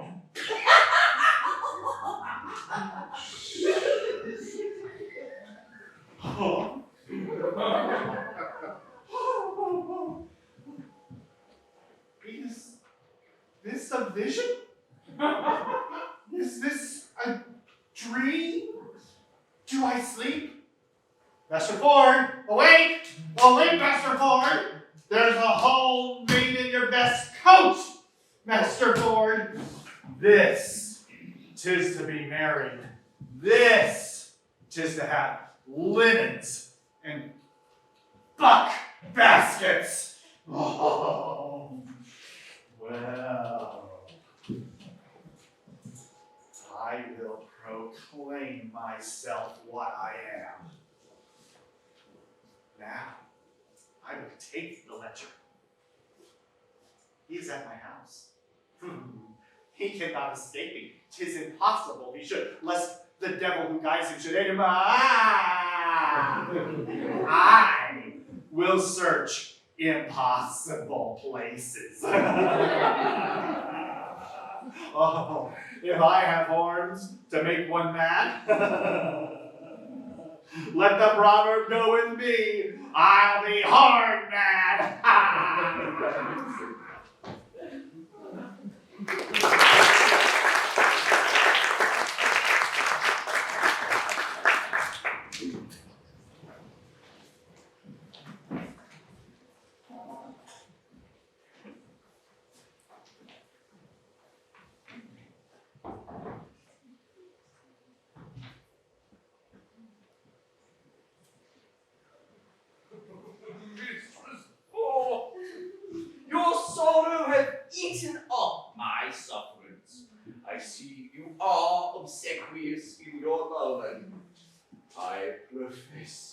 quite to a hair's breadth. Not only Mistress Ford in the simple offices of love, but in all of the accoutrement, compliment, and ceremony. Are you sure of your husband now? He is a burning sweet, sweet Sir John. What how, Master Ford? Hello! Oh, bring him to the chamber, Sir John. Oh.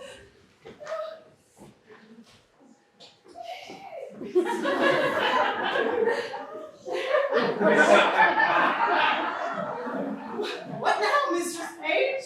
How now, sweetheart? Who's at home besides yourself? Why, none but mine own people. Indeed. No, certainly. Speak louder. Truly, I am so glad you have nobody here. Why? Why, woman, your husband is in his old looms again. So takes on yonder with my husband. So rails against all married mankind. So curses all his daughters of what complexion soever. And so buffets himself on the forehead, crying, "Peer out, peer out!" That any madness I ever yet beheld seemed but tameness, civility, and patience to this, his distemper he is in now. I am glad the fat knight is not here. Why? Does he talk of him? Of none but him, and swears he was carried out the last time he searched for him in a basket. Protest to my husband that he is now here and hath drawn him and the rest of their company from their sport to make another experiment of his suspicion. I am glad the knight is not here. Now he will see his own foolery. But how near is he, Mistress Page? Hard by, it's 3 then. He will be here anon. I am undone! Oh, the knight is here! Why, then you are utterly shamed! And he is but a dead man! What a woman are you! Away with him! Away with him! Better shame than murder! How shall I bestow him? Which way should he go? Shall I put him in the basket again? No! I'll come no more in that basket! May I not go out? There he come! Alas! 3 of Master Ford's brothers watch the door with pistols, that none shall issue out. Otherwise you might slip away ere he came. What make you here? What shall I do? I will climb up into the chimney! There they used to discharge their burning pieces. Creep into the kiln hole. Nay, he will sink me there upon my word. There's neither press, coffer, chest, trunk, well, vault, but he hath an abstract for the remembrance of such places, and puts each of them by his note. There's no hiding you in the house. I will out! If you go out in your own semblance, you die, Sir John. Unless you go out disguised. But how can we disguise him?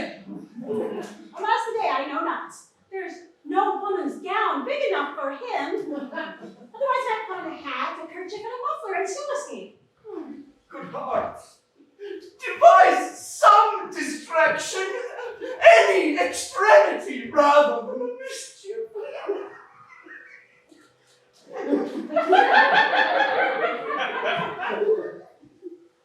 My maid's aunt, the fat woman of Brentford, has a gown above. On my word, it will serve him. She's as big as he is. And there's her front hat and her muffler, too. Run up, Sir John. Go, sweet Sir John. Mistress Page and I will look for linen for your head. Quick, we'll come dress you straight. Put on the gown for a while.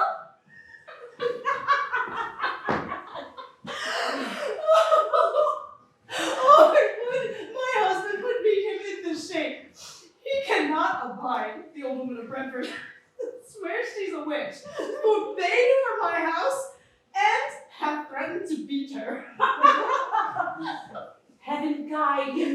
husband cuddle.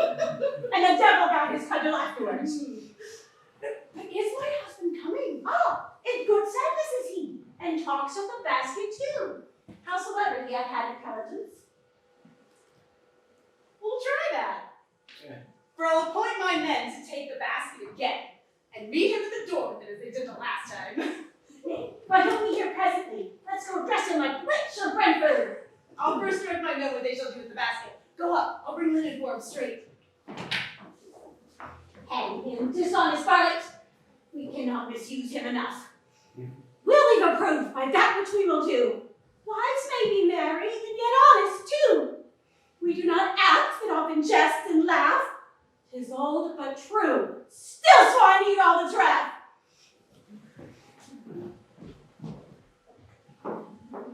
Go you, John, Mary, Robert. You take this basket again. Your master is hard at the door. If he bids you stop, obey him. Quickly! Come, take it up. I pray heaven it be not full of night again. I hope not. I had his ink bear so much lead. Aye, yet if it prove true, Master Page, have you any way then to unfool me again? Oh, set down the basket, villain. Somebody call my wife. Youth in a basket! You panderly rascals. There's a knot, a gang, a pack, a conspiracy against me. Now the devil shall be shamed. What? Wife, I say, come! Come forth! Behold what honest clothes you do send forth to bleaching. This passes, Master Lord. You're no longer to be let loose. You must be pinioned. Why, this is lunatics. This is mad as a mad dog. Indeed, Master Ford, this is not well indeed. So say I too, sir. Come hither, Mistress Ford, Mistress Ford.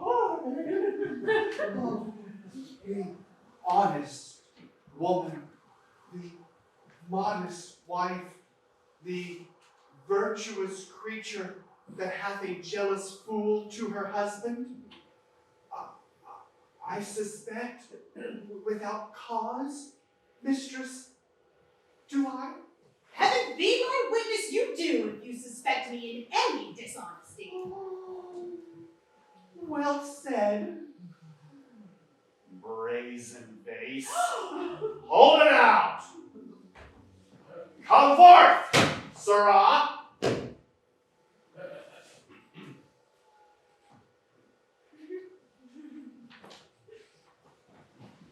This passes.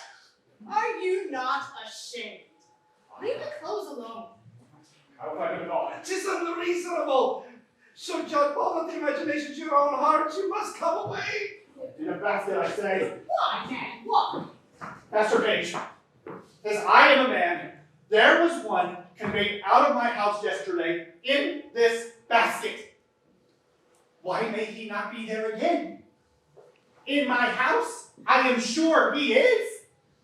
My intelligence is true. My jealousy, reasonable.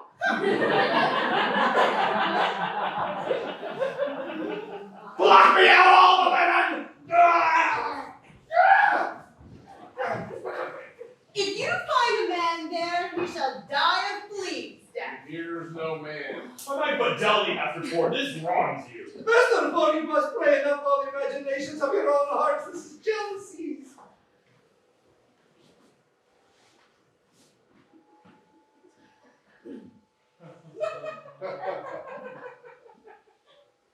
Well, he is not here I seek for. No. Nowhere else but in your brain. Search my house this one time more. If I find not what I seek, show no color at my extremity. Let me forever be your table sport.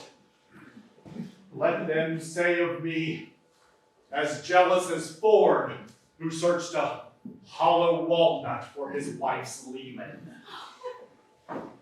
Satisfy me once more. Once more, search with me. Mistress Page, come you and the old woman down. My husband will come into the chamber. Woman? What old woman? Nay, it is my maid's aunt, Redford. Witch. Queen. An old cousining queen. Hath I not forbid her my house?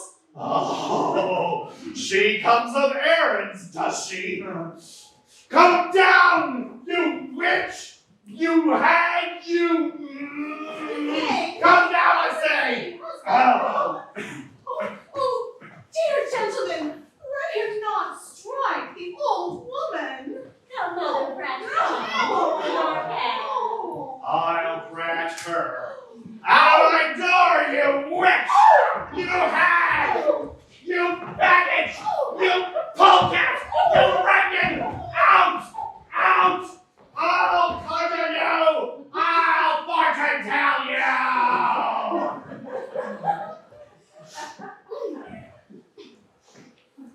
Are you not ashamed? I think you have killed the poor woman. Nay, he would do it. 'Tis a goodly credit for you. Hang her, witch. By the yea, no.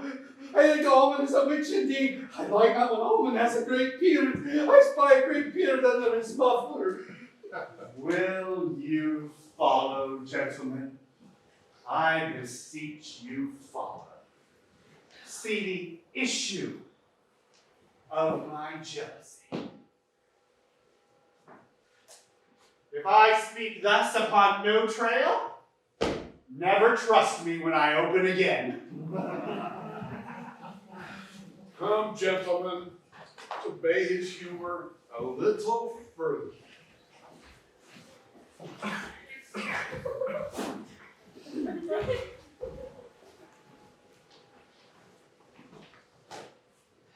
Trust me, he beats him most pitifully. Nay, by the mass, that he did not. He beat him most unpitifully. I will have the cut of life, and how more the altar. He had done meritorious service. Oh, thank you. Shall we, with the warrant of womanhood and the witness of a good conscience, pursue him to any further revenge? The spirit of wantonness is sure scared out of him. The devil had enough to be simple with fine and recovery. He will never, I think, attempt us in the way of waste again. Shall we tell our husbands how we have served him? Yes, by all means. If it be but to scrape the figures out of your husband's brains.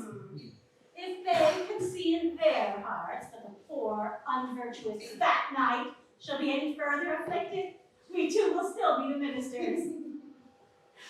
I'll warrant they'll have him publicly shamed. Methinks there would be no period to the jest, should he not be publicly shamed. Come to the fort with it then. Shake it. I would not have things cool.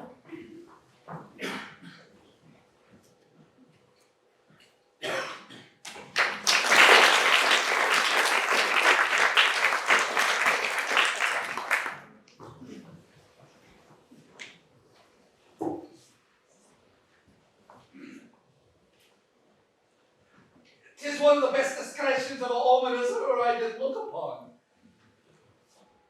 And did you send both of these letters in an instant? Within a quarter of an hour. Pardon me, wife.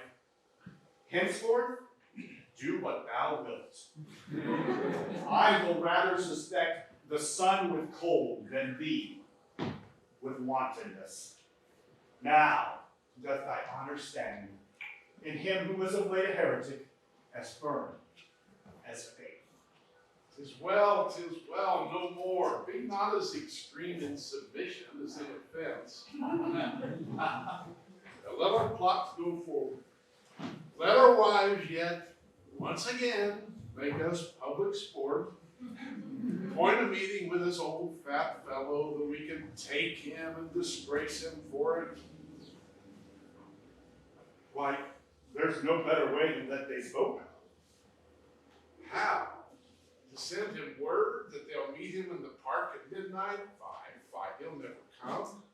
Devise how you'll use him when he comes, and let us two devise to bring him thither. There is an old tale that goes that Herne the Hunter, sometime a keeper here in Windsor Forest, that all the winter time at still midnight, walked round about an oak with great ragged horns. And there he blasts the tree, who takes the kettle, and makes milk time yield blood, and shakes a chain in a most hideous and dreadful manner. You have heard of such a spirit, and well you know that the superstitious idle-headed elk received and did deliver to our age this tale of Herne the Hunter for a truth. Yet there want not many who do fear in deep of night to walk by this Herne's oak. But what of this? Marry, this is our device, that Falstaff at that oak shall meet us, disguised as her, with huge horns on his head. Well, let it not be doubted that he'll come and in this shape. But when you've brought him thither, what's to be done with him? I mean, what's your plot? That likewise have we thought upon, and thus, Nan Page, my daughter, and 3 or 4 more will dress like urchins, oofs, and fairies, green and white, with rounds with waxen tapers on their heads and rattles in their hands. Upon a sudden, as Falstaff, she and I are newly met, let them from forth a sopping rush at once, with some diffused song. Upon their sight, we too in great amazedness will fly. Then let them all encircle him about, and fairy-like, to pinch the unclean knight, and ask him why that hour of fairy revel, in their so sacred paths, he dares to tread and shape profane. And, till he tell the truth, let the supposed fairies pinch him sound, and burn him with their tapers. The truth being known, we'll all present ourselves, this horrible spirit, and mock him home to Windsor. The children must be practiced well at this, or they will never do it. I will teach the children their behaviors. And I will be like a jackanapes also, to burn the night with my taper. That will be excellent. I'll buy them vizards. My Nan will be the queen of all the fairies, finely attired in a robe of white. And that silk will I go buy. And in that time shall Master Slender steal my Nan away and marry her at Eton. Go, send to Falstaff straight. Nay, I will to him again in the name of Brooke. He'll tell me all his purpose. Sure, he'll come. Fear not you that. Look at his properties, and tricky for our fairies. Let us about it. It is ample pleasures and very honest neighbors. Go, Mistress Ford. Send quickly to Sir John to know his mind. I'll to the doctor. He hath my goodwill, and none but he to marry Nan Page. That Slender, though well-landed, is an idiot. And he, my husband, most of all effects. The doctor is well-moneyed, and his friends cooked. He, none but he shall have her, though 20,000 worthier come to crave her.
for black and blue. I myself was beaten all the colors of the rainbow, and was like to be taken for the witch of Redford.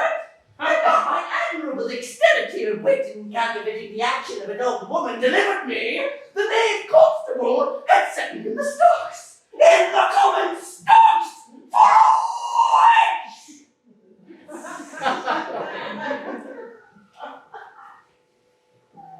Sir, let me speak with you in your chamber. Oh, you shall hear how things go, and I warrant to your content. Oh, here is a letter will say somewhat. Oh, good hearts. What I do here is to bring you together. Sure, one of you does not serve heaven well that you are so crossed.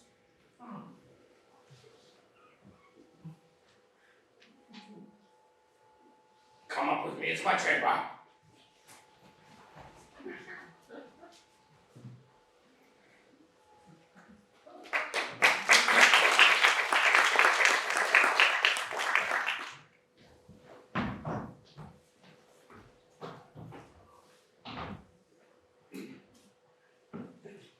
Assist me in my purpose, and, as I'm a gentleman, I'll give you £100 in gold.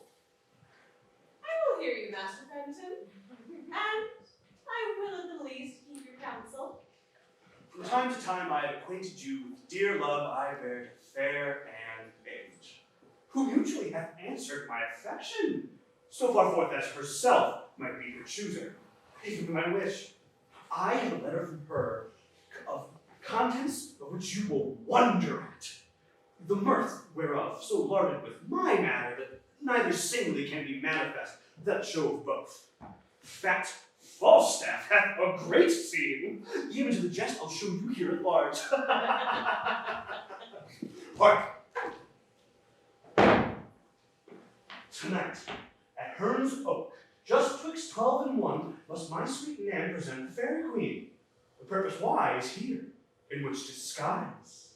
While other jests are something rank on foot, her father hath commanded that she shall slip away with Slender, and with him at Eton immediately marry. The maid hath consented. Now her mother, ever firm against this match and strong for Dr. Caius, hath appointed that he likewise will shuffle her away whilst other sports are tasking of their minds. And at the deanery, where a priest attends, straight marry her. To this her mother's plot she, seemingly obedient, likewise hath made promise to the doctor. Now, here it rests. Her father means she shall be all in white, and at that habit, when Slender seizes time to take her by the hand and bid her go, she shall go with him. Her mother hath intended the better to denote her to the doctor, for they must all be masked and visited, that quaint in green she shall be loose and robed, ribbons pendant flaring about her head, and when the doctor spies his vantage right, to pinch her by the hand. And on that token, the maid hath given consent to go with her. And who means she to deceive? Father or mother? Both, my good page, to go along with me! And here rest, that you shall procure the vicar to stay for me at church twixt 12 and 1, and in the lawful name of marrying, give our hearts united ceremony. Well, husband, your device. I'll to the vicar. You bring the maid. You shall not lack a priest. So shall they evermore be bound to thee. Besides, I'll make a present recompense.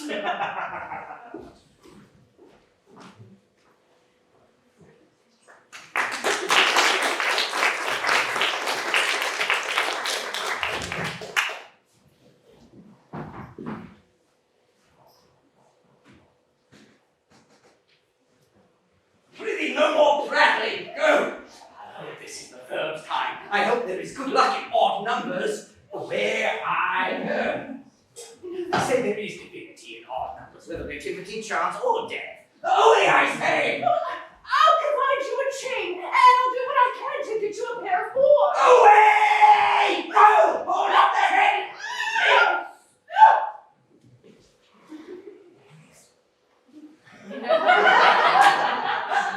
How now? Master Brooke. Master Brooke, the matter shall be known tonight or never. Be you in the park about midnight at Hearn's Oak? You shall see wonders. Went you not to her yesterday, sir, as you told me you had appointed? I came to her, Master Brooke, as you see me, a poor old man.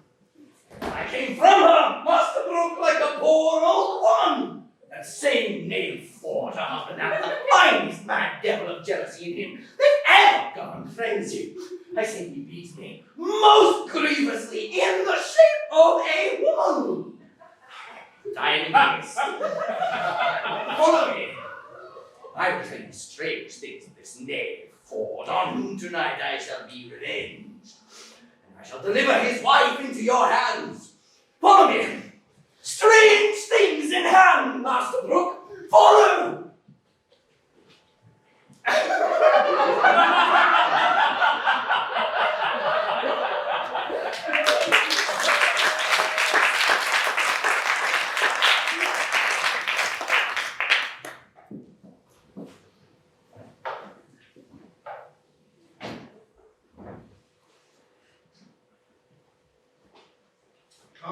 Come.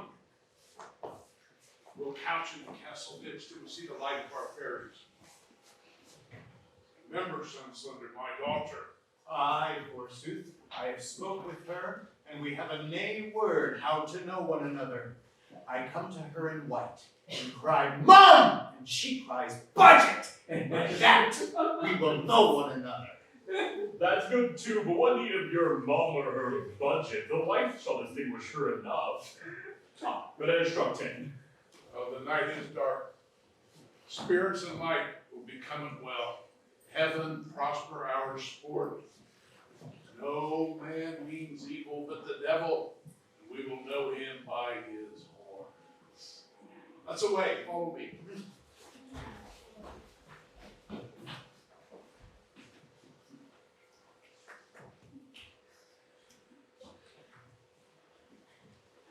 Master Doctor, my daughter is in green. When you see your time, take her by the hand, away with her to the deanery, and dispatch her quickly. Go before into the park. We two must go together. I know what I have to do. Adieu. Fare you well, sir.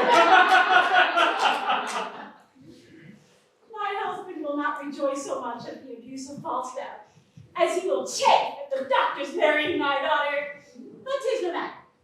Better a little chiding than a great deal of heartbreak. Where is Nan now and her troop of fairies? And that Welsh devil here? They are couched in a pit hard by Hearn's Oak with obscure lights, which the very instant of Falstaff's in our meeting, they will at once display to an eye. I cannot choose but amaze him. If he be not amazed, he will be mocked. If he be amazed, he will every way be mocked. We'll betray him finely. Against such lewdsters and their lechery, those that betray them do no treachery. The hour draws on. To the oak! To the oak!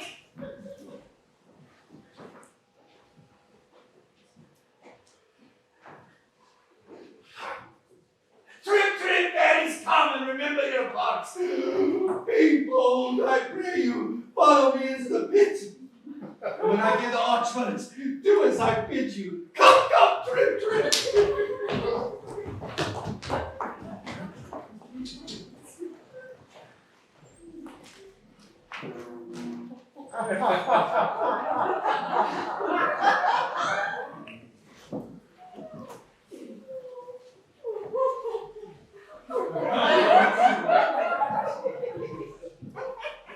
The winds of hell have struck well. It draws on. Now hot-blooded gods assist me. Thou, Jove, wast a bull for thy Europa. Love set on my horns. Powerful love, which in some respects makes a beast a man, and in some others a man a beast. Knowest also Jupiter a swan for the love of Leda. Omnipotent love, how close the god then came to the complexion of a goose. fault first done in the shape of a beast. They got it. A beastly fault. And then once again in the shape of a foul. They got it. Foul fault. When gods have hot backs, what shall we poor men do? I myself am here a Windsor stag. And the fact is, I think in the forest. Send me a cool rut time too. Or who should blame me if I piss my tallow? Sir John? Who comes here? My doe? Sir John? About there, my dear. My male dear. My doe with the black scout! Let the sky rain potatoes. Let it thunder to the tune of green sleeves. Let it hail kissing comfits and snow eringos. Let there be a tempest of provocation.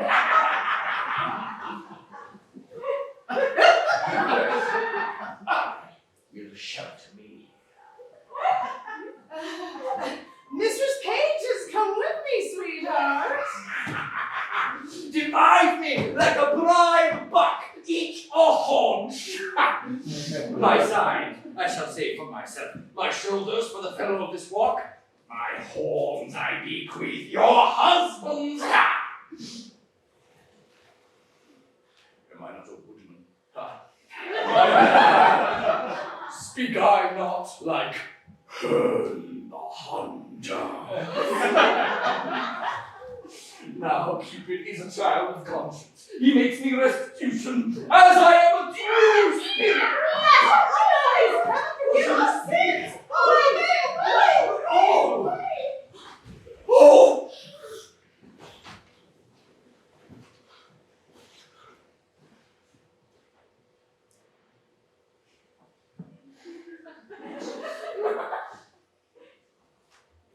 I do not think the devil will have me damned, lest the oil that's in me should set all hell on fire.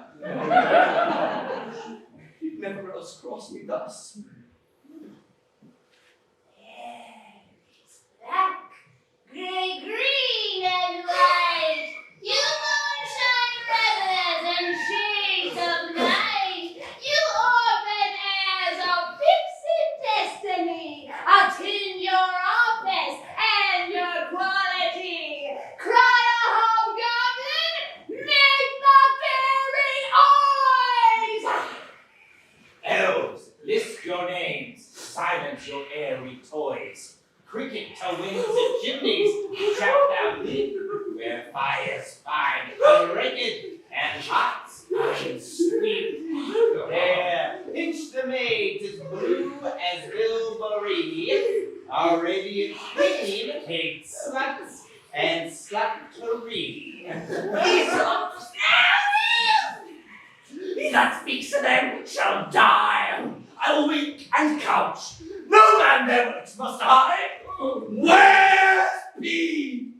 Go you, and where you find a maid, that ere she sleeps, as thrice her prayers say, raise up the organs of her fantasy. Sleep she is sound as careless infancy. But those that sleep and think not on their sins, hits them, arms, legs, back, shoulders, sides, and shins. About! Search Windsor, cast her hills within and out. Strew with looks on every sacred room, that it may stand to the perpetual doom. In state as wholesome as instinct is fit, worthy the owner and the owner it. The several chairs of order look to scour, with juice of balm and every precious flower, each fair and scarlet coat and several crisp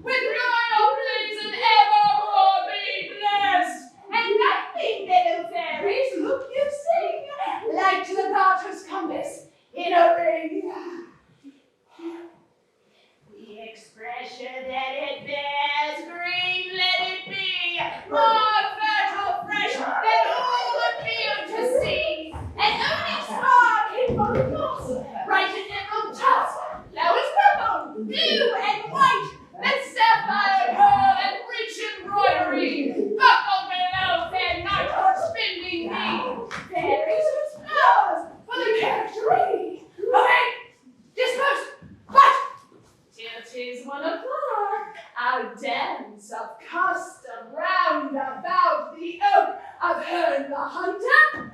Let us not forget!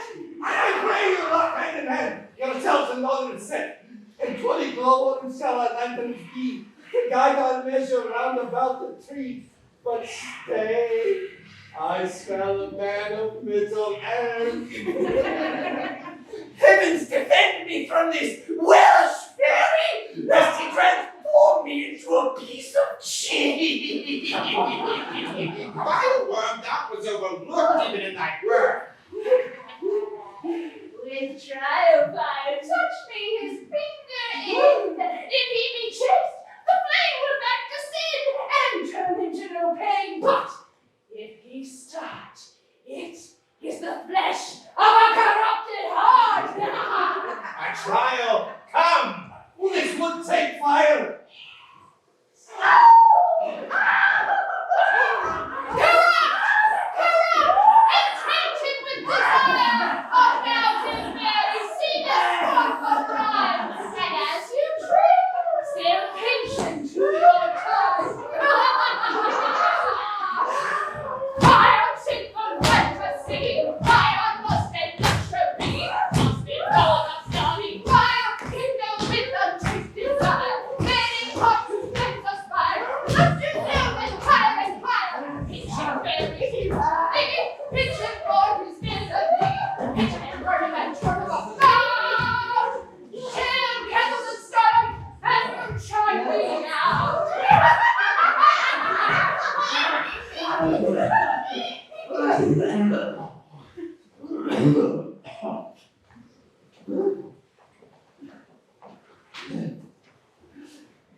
Stay! Do not fly. I think we have watched you now. Or would none but Herne the Hunter serve your turn? I pray you come, hold up the jest no higher. Now, good Sir John, how like you Windsor wives? Now, See you be husband. Do not these very oaks be fit to cut forest better than to town? now, sir, who's the cuckold now? Master Brooke, Falstaff's a knave, a cuckolding knave. Here are his horns, Master Brooke.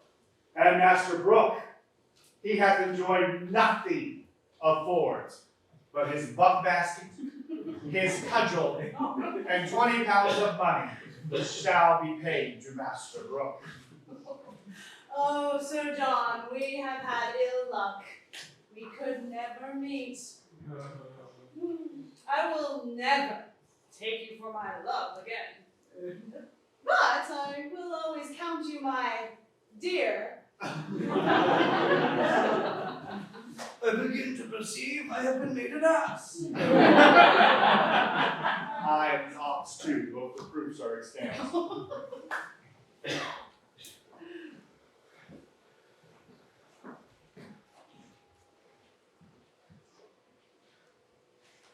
Were these not fairies? I was 3 or 4 times and thought they were not fairies. But the guiltiness of my mind, the sudden surprise of my powers, brought it into a kind of received belief against the teeth of all pride and reason that they were fairies. See how the wits may be made ejaculates when 'tis upon ill employment. Sir John Falstaff, serve God and leave your desires, and fairies will not pinch you.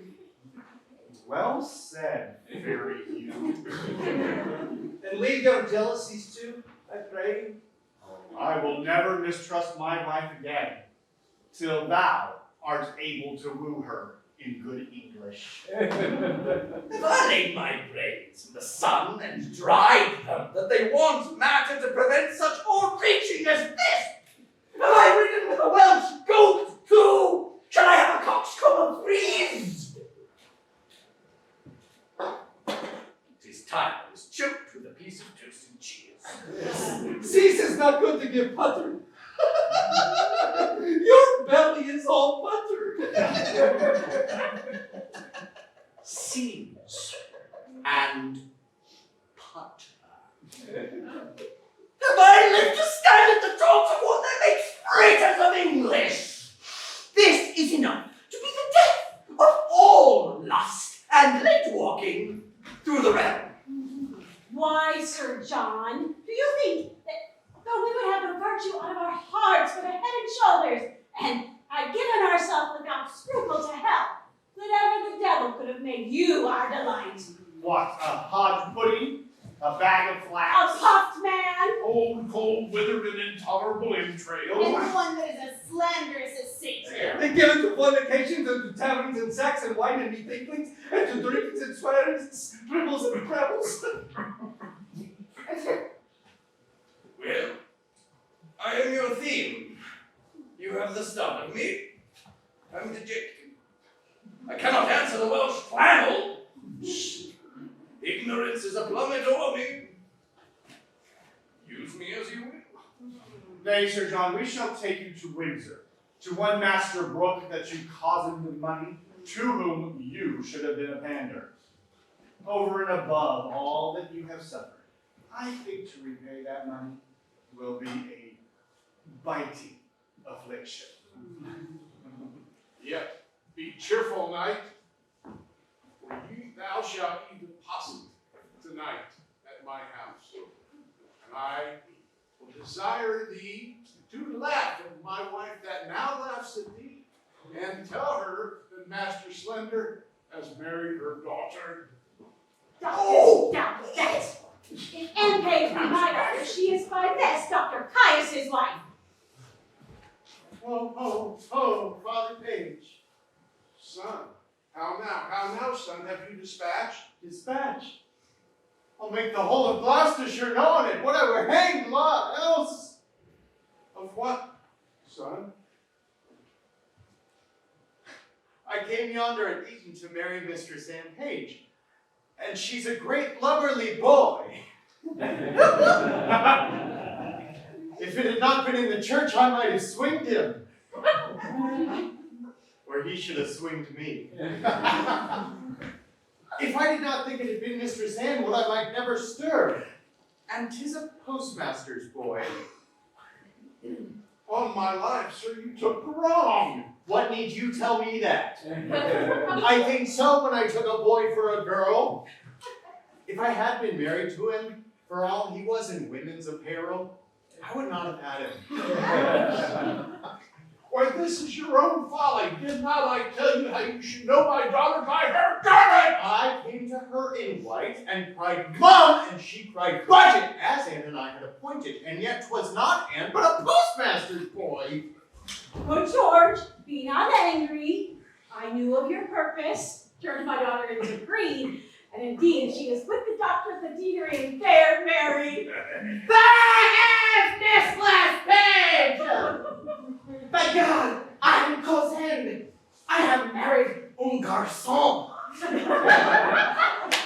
A boy, un paysan. By God, a boy. It is not Anne Page.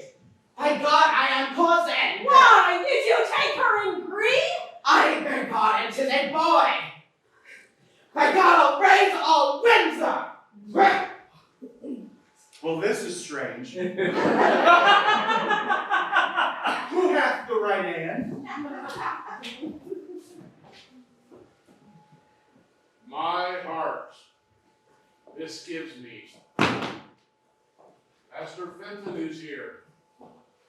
How now, Master Fenton? Pardon, good father. Good, my mother, pardon. Now, mistress, how chance you went not with Master Slender? Why went you not with Master Dr. Maid? You do amaze her. Hear the truth of it. would have married her most shamefully, but there was no proportion held in love. The truth is, the two of us, long since contracted, are now so sure that nothing can dissolve us. The offense is holy that she hath committed. This deceit loses the name of craft, of disobedience, or unduteous title, since therein she doth evitate and shun 1,000 irreligious hours, which forced marriage would have wrought upon her. Stand not amazed. Here is no remedy. In love, the heavens themselves do guide the state. Money buys lands, but wives are sold by fate. What remedy? Mr. Fenton, may heaven give thee joy. What cannot be eschewed must be embraced. When night's dogs run, all sorts of deer are chased. Well, I will muse no further. Good Master Fenton, heaven give you many, many merry days. Good husband, let us everyone go home, and laugh this good o'er a country fire, Sir John and all. Oh, let it be so, Sir John. For to Master Brooke, you yet shall keep your word. For he tonight shall lie with Mistress Ford. Oh!